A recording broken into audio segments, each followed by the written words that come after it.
Kalender Hijriah adalah sistem penanggalan Islami yang menjadi pedoman dalam berbagai hukum syariat, seperti ibadah haji, puasa, zakat, hingga masa iddah. Penanggalan ini berpatokan pada hilal sebagaimana firman Allah Ta'ala dalam surah Al-Baqarah ayat 189, mereka bertanya kepadamu tentang hilal.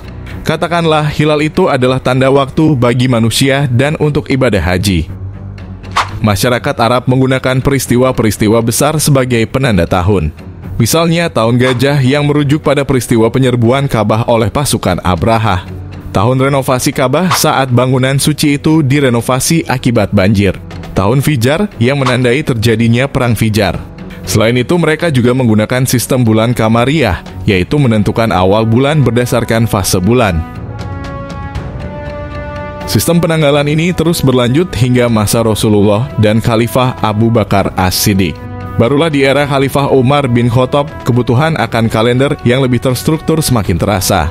Masalah ini mencuat ketika Gubernur Basrah, Abu Musa al-Asy'ari menerima surat dari Khalifah Umar yang tidak mencantumkan tanggal. Hal ini membuatnya bingung sehingga ia pun menyampaikan keluhan kepada sang Khalifah.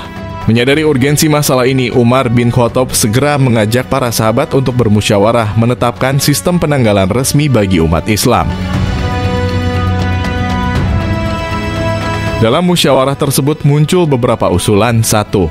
Menggunakan tahun diutusnya Nabi Muhammad sebagai Rasul. 2. Menggunakan tahun hijrah Nabi ke Madinah. Sahabat Ali bin Abi Thalib mengusulkan opsi kedua dan Umar bin Khattab lebih condong kepada pendapat tersebut. Peristiwa hijrah adalah pemisah antara yang hak dan yang batil. Jadikanlah ia sebagai patokan penanggalan, ujar Umar. Akhirnya, para sahabat sepakat untuk menjadikan tahun hijrah sebagai awal kalender Islam.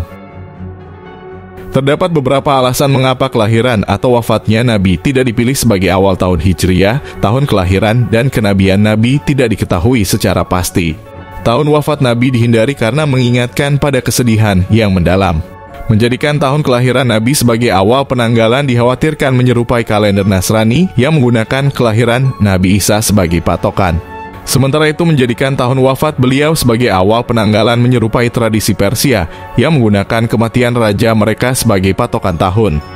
Dengan demikian kalender Hijriah pun ditetapkan berdasarkan peristiwa hijrah, sebuah momen bersejarah yang menandai awal perjuangan Islam secara lebih luas.